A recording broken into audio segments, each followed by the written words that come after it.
Okay. It's just the on coming up very shortly is what they call log bomer, Yeah. where they light a fire. Yes. Different. What is that for? I couldn't understand that holiday. Okay, so let me make my bracha first, and then I'll be able to talk about it, okay? Okay. Yes. Baruch atah Adonai Eloheinu melech haolam asher kitshanu b'mitzvotav v'tzivanu la'asok b'divrei Torah. So Lag BaOmer, that's coming up very, very soon. What happened was this: the Omer period, much later on, during the days of Rabbi Akiva, became a time of semi-mourning. And the reason why is that there was a plague in Israel at that time when Rabbi Akiva lived, which of course is thousands of years after the Torah was given. And Rabbi Akiva had like 20,000 students, 2,000 students. I think it was a huge number of students. And many of those students died in this plague. And that's why this became a time of semi-mourning. And according to one tradition, on the 33rd day of the Omer, it's Lag BaOmer, 33, the plague lifted. And so that's the reason why we can have weddings on that day. That's why you don't have weddings during the Omer period, and that's the tradition, but you can on Lag BaOmer. And get haircuts. Yes, you can. I'm looking forward to it. I already have my appointment. And then they say you can get haircuts from Lag BaOmer on. Yes, there is some sort of interesting discussion as to whether or not from Rosh Chodesh, from Rosh Chodesh or from Lag BaOmer. Yes, because that's when the plague lifted on the 33rd day. The bonfires. So again, later on, maybe, but somewhat concurrently, we also have the story of Rabbi Shimon Bar Yochai, who's this very mystical rabbi, and his son, Rabbi Eliezer, if I'm not mistaken, and how they were in a cave, and that's sort of part of this. The bonfires, I'm not certain as to the deeper meaning behind the bonfires, but my sense is that, that they represent light in darkness. That's at least, and that's my guess.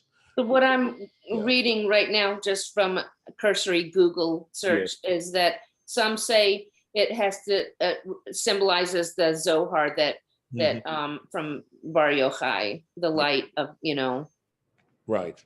Because according to tradition, he is the origin of this mystical tradition found in the Zohar. And the word Zohar means like brightness, has to do with that, has associated with light, things like that. So that's a very quick explanation of Lag BaOmer. And it's also become, recently, by the way, just recently, I discovered that it's also associated with colored eggs. Colored eggs? Yes, and there is a tradition of taking onions or onion skins and boiling them in water and then putting the eggs in to boil, and the color from the onion skins becomes attached to the eggs. And of course, eggs, as we know, are a sign of mourning. It's a mourning food. It's what you have at the Shiva, hard-boiled egg. And yes, I know Golda. Golda is making a reference to Easter eggs. Who knows? It's a different tradition regarding eggs on Easter. It has a whole different tradition there. But regardless, the idea of colored eggs, I did a little bit of investigation because I was so surprised to discover this tradition. And it has to do with children. And it has to do with the fact that even though eggs are a sign of mourning, coloring the eggs is supposed to make them feel a little bit happier and a little more fun. And the kids are kept in mind for that. So that's what I discovered as far as the colored eggs are concerned. We know that eggs on Easter have a whole different relationship to fertility. That's, going back, I suspect, to pagan culture and the syncretism involved in bringing Christianity to the pagan world. So that's on that side. Well, Chabad, it says that the colored eggs have roots in Chabad history, but you're supposed to eat the eggs. Yes. And you color them with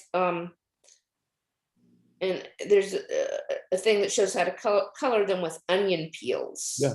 That's what I said, yeah. I can say that. Yeah. You're right. Okay, I didn't hear you say Yeah, that. that's Wow. part of the research I did. At any Yeah. rate, let's Why go. are Yeah, Judith?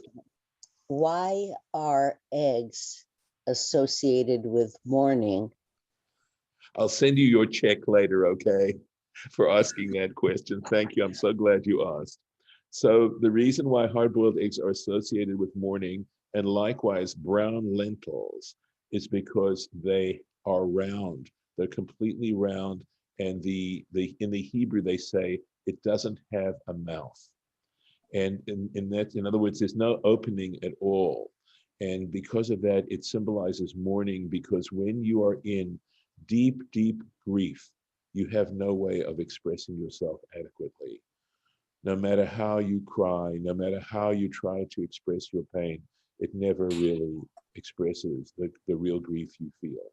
And that's why hard-boiled eggs and brown lentils are considered mourning food. But they're not circular. Well, but they're round. Yes. Part of the bottom And- part is round. The top part is a little bit more I know, but not- rounded. yeah, Wait, but there- there's no wait, wait, corner. wait, It's still round. It's wait, still- wait. They're talking about the yolk. Aren't they talking about the yolk and not the No. out? No. There's no end. Okay. There's no Remember, beginning, no end. okay, the way they're saying it in the Hebrew is it doesn't have an opening. It doesn't have a mouth, is what it's saying. That's what you find in the sources. Just as we don't have a mouth to express the deep mourning that we feel. The deep There's sorrow. no spot for an umbilical cord. There's no Yeah. no belly button. There's no anything. Yeah, I Yeah, thought it had referred to the round yolk. No. I mean, it's a I'm mistaken. Thank you. okay. No. It was a good guess, and the yolk certainly is round.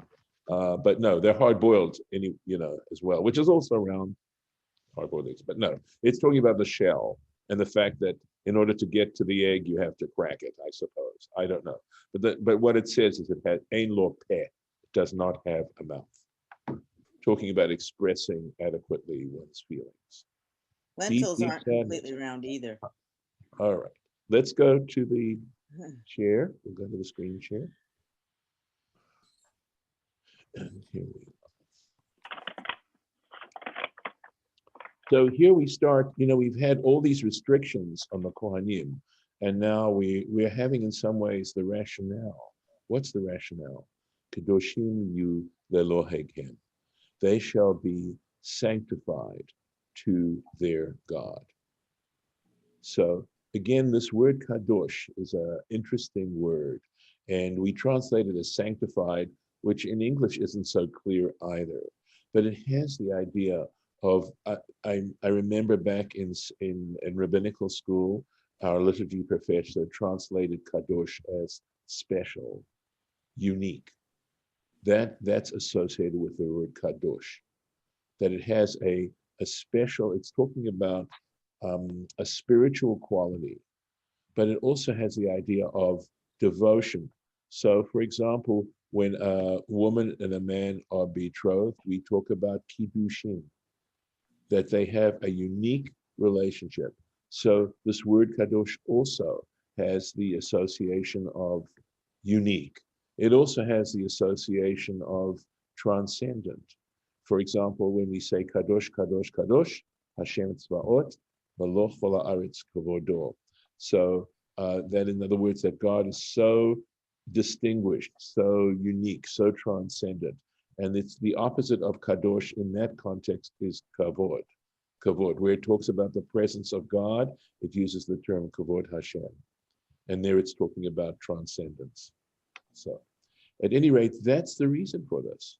They are supposed to have a unique relationship to their God.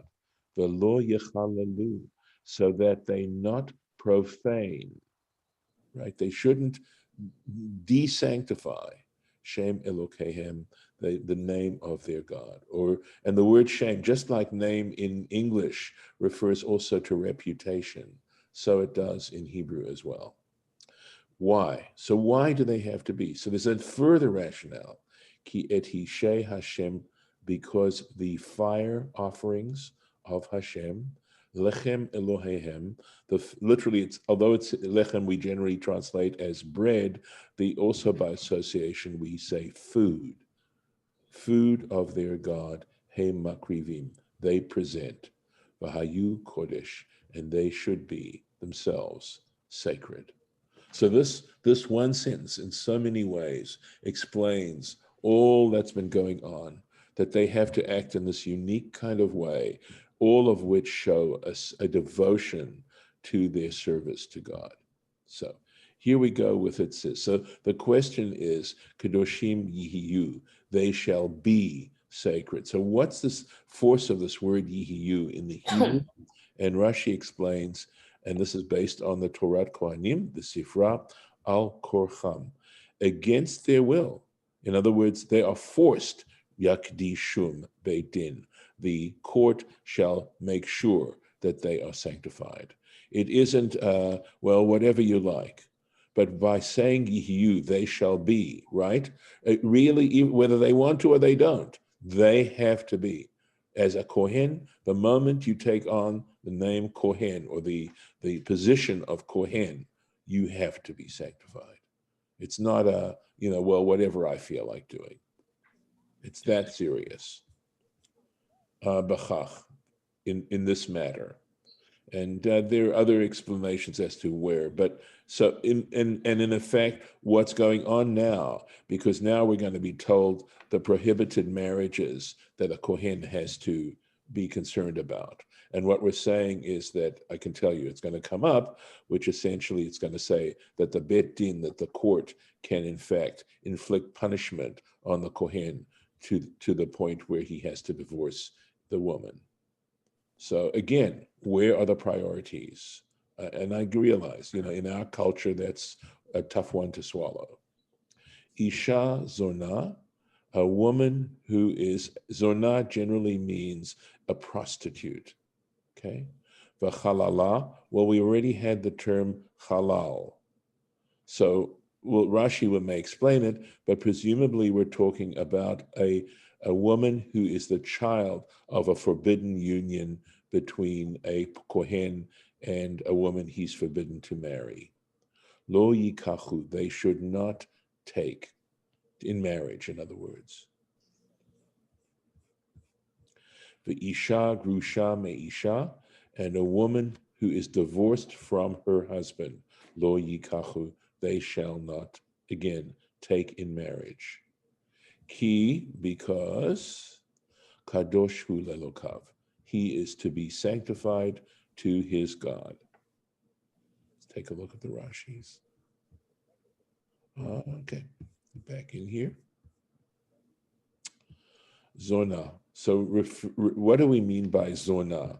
Liznot means to go astray, really. It has more to do with that. And here we go. Sheniv Allah, she's had intercourse.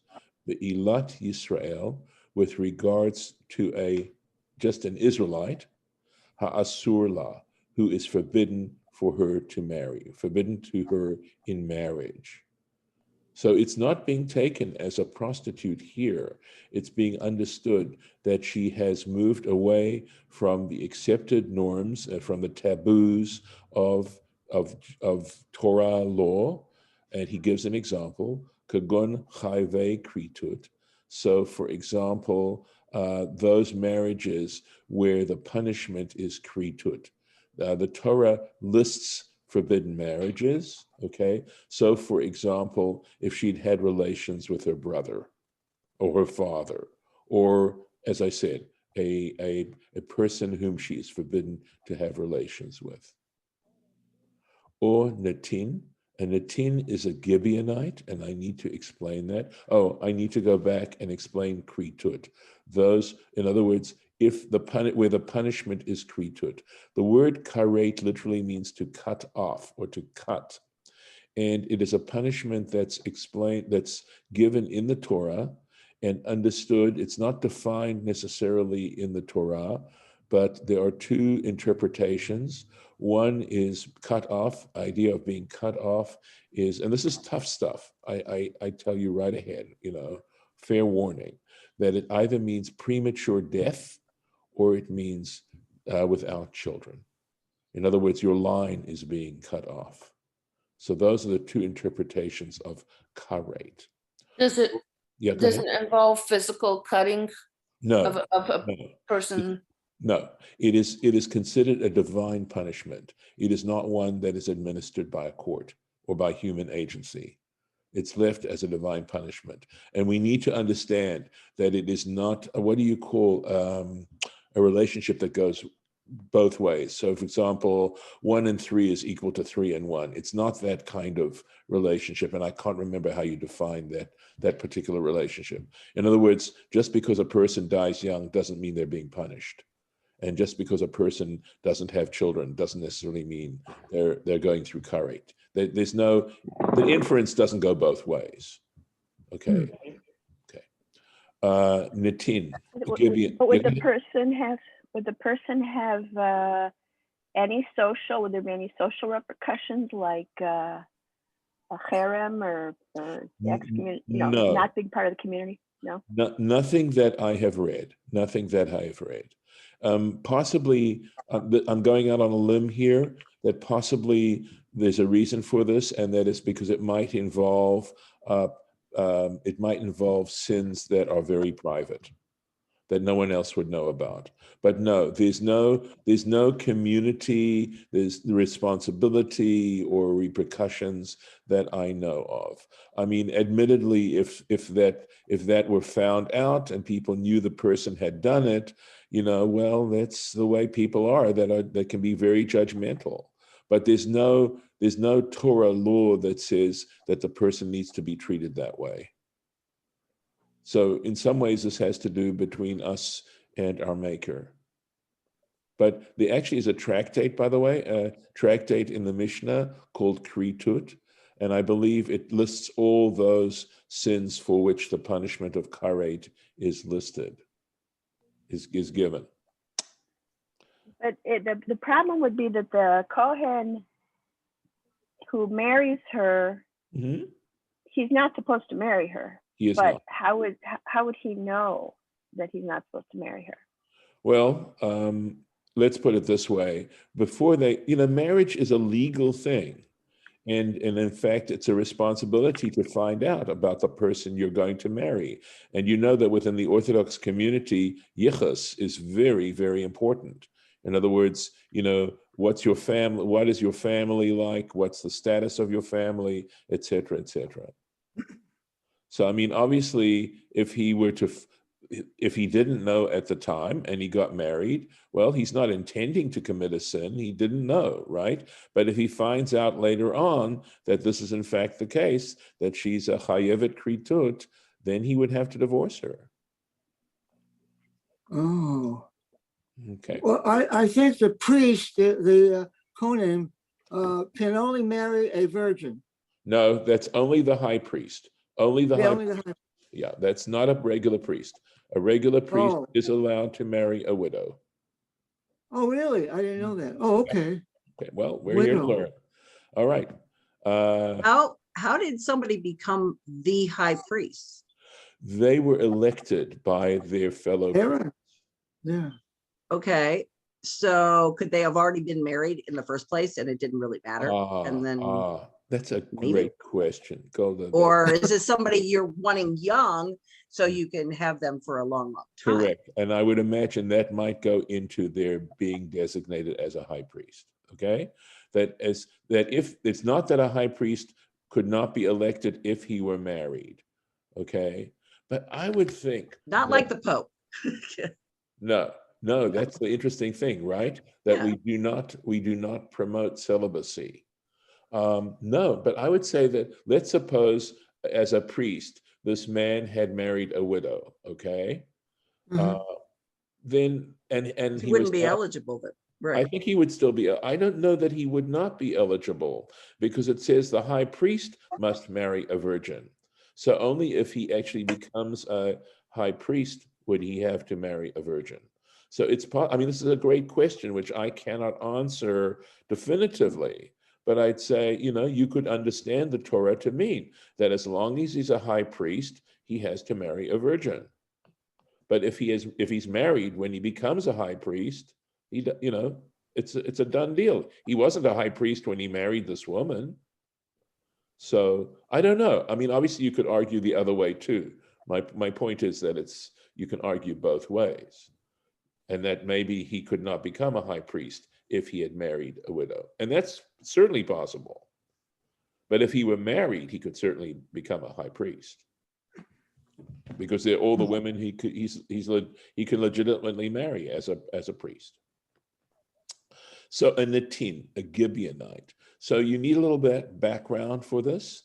There's a really interesting story in the book of Joshua that when the Israelites were going in and conquering the land of Canaan, there was a tribe, a Canaanite tribe, that was frightened and did not want to have to encounter the Israelites in battle with the possibility of them being wiped out. And so they sent some of the elders, and they wore torn clothing and worn out shoes and went to see Joshua. And they said, listen, we come from a very distant country, but we want to make peace. We want to sign a treaty with you, et cetera, and make sure, et cetera. And Joshua didn't investigate it. And in fact, they agreed to sign this agreement. This is all written in the book of Joshua.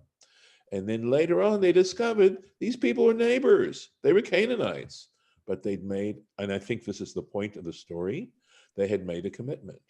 And so they needed to honor the commitment. And so they went to this tribe and they talked to the heads of the tribe of the Gibeonites, and they said, you did this under false pretenses. You made this agreement under false pretenses. And on the one hand, we gave you our solemn word, and we're going to keep our word, but you are going to now become hewers of wood and drawers of water.